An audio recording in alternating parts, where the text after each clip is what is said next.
Essa semana está estreando o filme do Doutor Estranho. Eu ainda não vi, já li alguns reviews. Com certeza eu vou ver essa semana. Mas o Doutor Estranho está contido no universo da Marvel. E quando a gente quer estudar inovação, o que a Marvel fez no cinema nos últimos 10 anos, não tem outra palavra que defina. Mas você entende o que a Marvel fez nos cinemas e por que ela conseguiu construir esse sucesso? Vamos conversar um pouco mais sobre isso? Meu nome é Denis Ferrari, eu sou CEO da Aces Inovação e estou aqui para compartilhar com você um pouco do que eu aprendi nesses anos trabalhando com inovação. Vamos lá!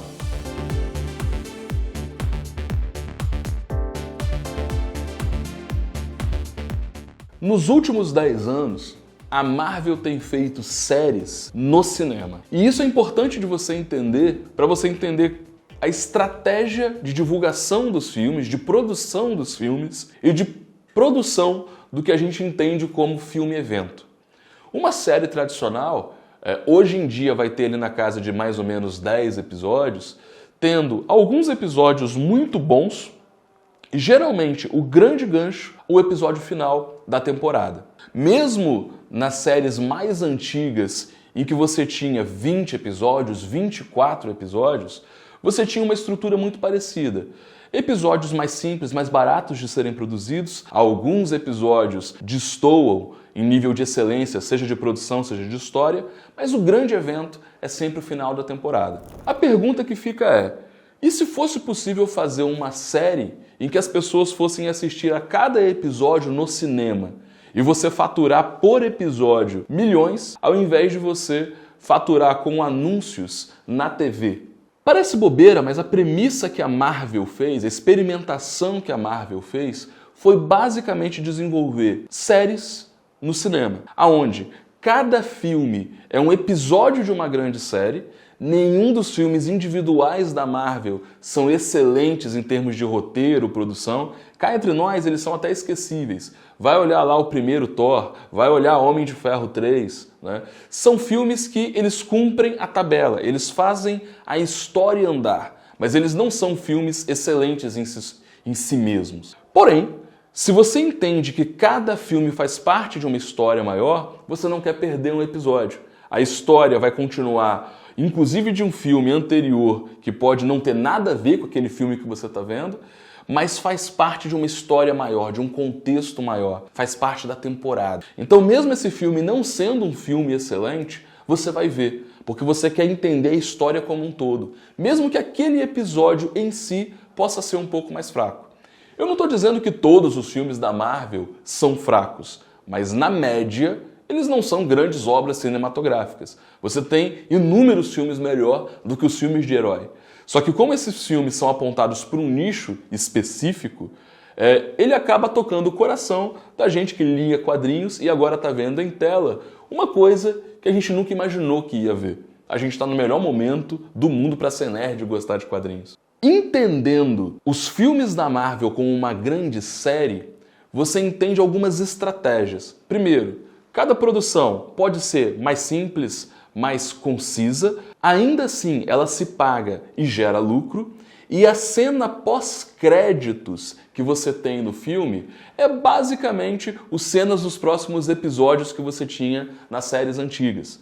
Você não só está vendendo um filme para a pessoa que está assistindo, mas você está dizendo para ela as cenas dos próximos episódios, cenas dos filmes futuros. Você acaba de entregar um filme e já bota na cabeça da pessoa a necessidade por um outro filme. O que quis dizer essa cena? Quando que eles vão continuar essa história? Toda essa estrutura vem de seriado, não é uma estrutura de cinema. E o que a gente tem por entender como filme-evento seriam os finais de temporada. No final do dia, quando você vê o primeiro Vingadores, é como se ele fosse o final de uma temporada de 3 ou 4 filmes, dependendo se você considerar o filme do Hulk, feito ainda por um outro ator, como sendo parte dessa série, apesar da história dele continuar ali. Você teve o filme do Thor, o filme do Homem de Ferro, você teve alguns filmes pregressos da Marvel, como esse filme do Hulk, que o Hulk cá entre nós, todos nós conhecemos o Hulk ele já tinha mais notoriedade, inclusive por conta daquela série antiga, do Lou Ferrigno, e ele não carecia de um filme de apresentação, como foi o caso, por exemplo, do Homem de Ferro, como foi o caso do Thor. O primeiro Vingadores, ele é o final de uma temporada que congrega todas as histórias. Ele não precisa apresentar os personagens, porque eles já foram apresentados individualmente nos seus filmes. Ele consegue focar numa história que só é possível entender e aprofundar porque você conseguiu construir isso ao longo de um arco, como se fosse uma série. Por mais que as pessoas entendam que as séries que estão sendo desenvolvidas agora pela Marvel é a entrada dela na TV, o grande mérito de inovação da Marvel foi ter conseguido pegar uma estrutura de TV, levar para o cinema e isso criar uma das coisas mais geniais em termos de marketing e narrativa que a gente teve no cinema nos últimos anos. A Marvel foi especialista em adaptar uma linguagem para uma outra mídia sem que as pessoas questionassem isso. No final das contas, ela está falando com um nicho bem segmentado, ela está falando com uma estrutura que faz sentido, os quadrinhos sempre foram assim. Você lê a história do Wolverine e isso faz uma menção no quadrinho dos X-Men, que vai fazer uma menção nos quadrinhos dos Inumanos. Quem é fã de quadrinhos já está acostumado com esse tipo de narrativa. Só que isso a gente está falando de um nicho bem pequeno. A linguagem da série é algo mais palatável para a maioria de nós. Então não ache que WandaVision, Falcão e Soldado Invernal, agora Cavaleiro da Lua, que teve o último episódio na semana que a gente está gravando aqui esse vídeo, são a inclusão da Marvel no mundo das séries. A Marvel trouxe o mundo das séries para o cinema, faturou muito, e um filme como Vingadores Ultimato ou Vingadores A Guerra Infinita só são possíveis quando você tem vários filmes anteriores construindo a história, a necessidade, o hype para que esse filme seja o sucesso que ele teve. A DC tentou emular sem entender que, na verdade, o universo compartilhado não passa de uma série onde você paga o ingresso para poder assistir o episódio, cada episódio te vende o próximo episódio e em alguns filmes eu tenho um filme-evento.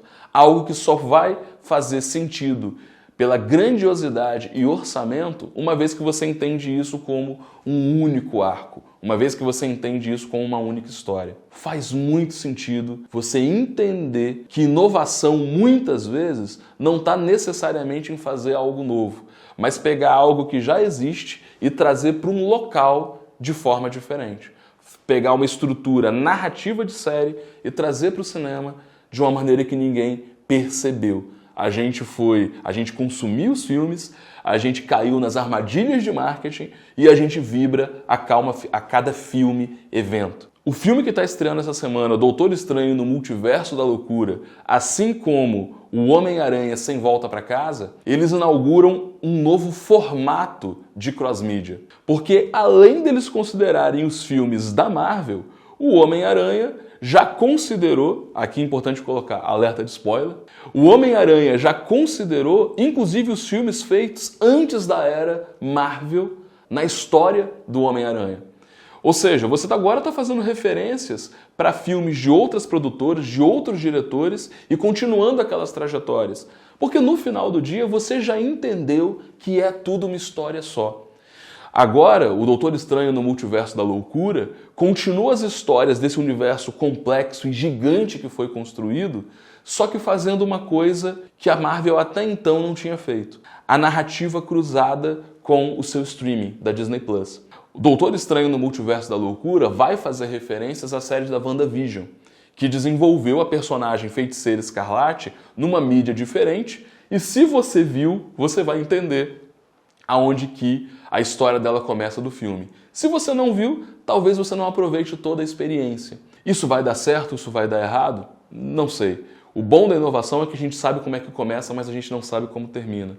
O mais legal de você entender é que a Marvel, mesmo tendo inovado e criado algo no cinema inédito, principalmente contemporaneamente inédito, já houveram filmes, eventos, já houveram grandes continuações, mas nunca com tantos personagens tão entranhados como aconteceu no universo da Marvel. Agora, fazendo o cruzamento com outras produções e com o universo da TV, a gente não sabe se vai ser complexo demais, se de fato quem assiste o cinema assiste as séries do Disney Plus.